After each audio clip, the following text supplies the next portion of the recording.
I don't know whether we can really trust what the administration and what Trump is saying about Dreamers, mostly because in the first administration, Trump tried to get rid of DACA. And we're back with a big deal. As immigration enforcement ramps up across the country, the fate of what's known as DACA, Deferred Action for Childhood Arrivals, is really truly up in the air. Who stays, who goes?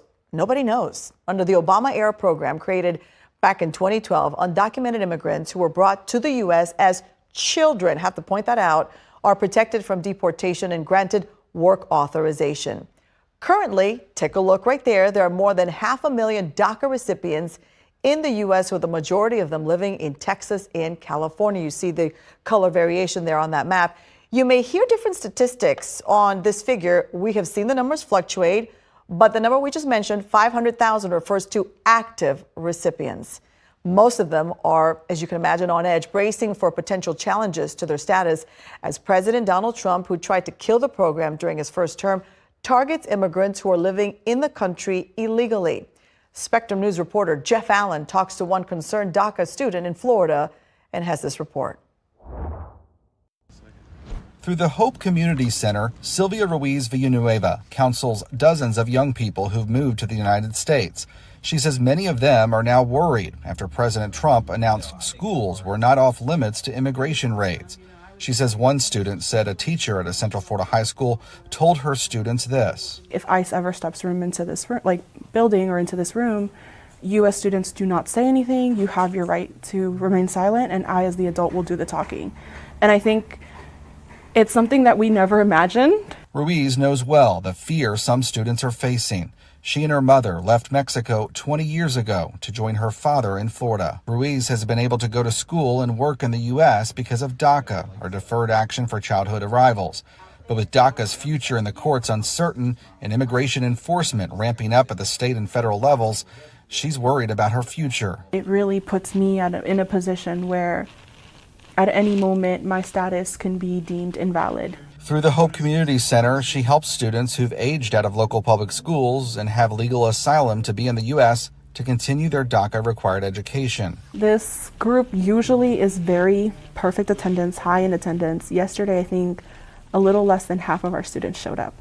And it wouldn't surprise me if it's happening in schools as well. Determined to continue her work, despite her own uncertainty, she urges leaders to consider everyone when ramping up immigration enforcement. You can't put everyone in a box. And I think that's one of the biggest things that if I had any say in this, I would really push for people to understand. In Apopka, Jeff Allen, Spectrum News. Joining us now to talk more about the future of DACA programs, Jaclyn Kelley-Widmer, immigration law scholar and professor at Cornell Law School. So much to unpack here.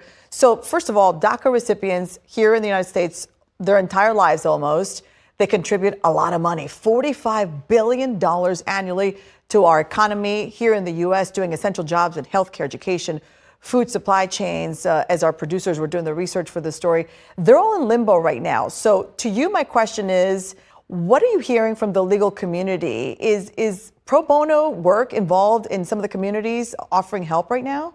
Yes, there is a lot of resources for DACA recipients across the legal landscape and legal services providers. There always has been, right? Because this is a program that started in 2012. And at first, people weren't sure if they should apply for it. But through the networks of legal services providers nationwide who developed the process for processing these kinds of cases, there are attorneys all over the U.S. that have experience working with DACA recipients.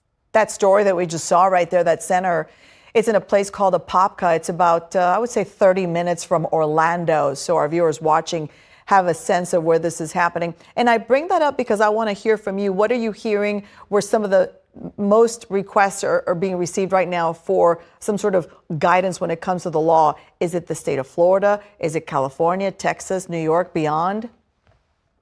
Great question. So I'm at Cornell Law School located in New York, but I am running a project that works specifically for DACA recipients, and it's out of the California Bay Area.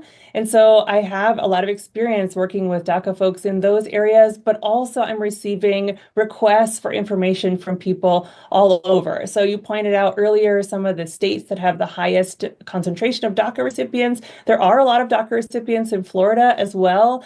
And I would say that in general, across all of the DACA community, folks are worried about what might happen if their work authorization goes away, if their protection from deportation goes away.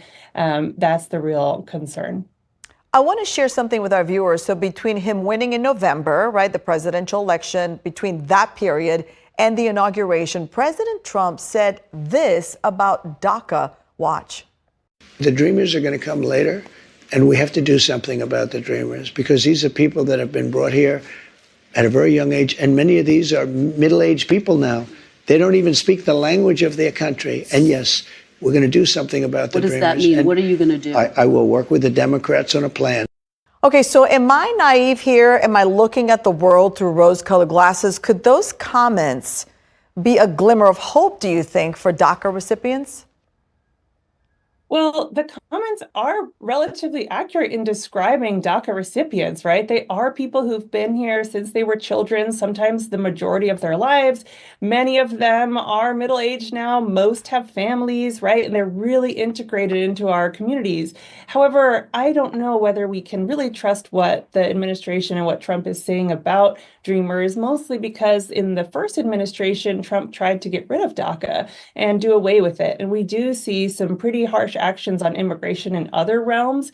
And so I'm cautious to be optimistic. Let's go back a little bit, shall we? Last month, a federal appeals court ruled against DACA, but stopped short of allowing current recipients to be deported. Will this result in a third case at the U.S. Supreme Court? That's possible. Right now, what we know is that the Fifth Circuit found parts of the program unlawful, mainly ruling that the program didn't fully fit into the Immigration and Nationality Act framework for treatment of non-citizens. So the court said, well, we know that the DACA program has two parts. There's the forbearance from deportation and there's work authorization. The court said, well, the forbearance is lawful, but the work authorization might not be, we're not sure. And they sent the case back down to the district court for consideration. After that ruling, it will probably go back to the circuit court and then to the Supreme Court, potentially. Thank you, Jaclyn. We appreciate your insight. Thank you for watching our YouTube channel. Let Spectrum News be your resource for balanced, in-depth political coverage, and click the subscribe button right here.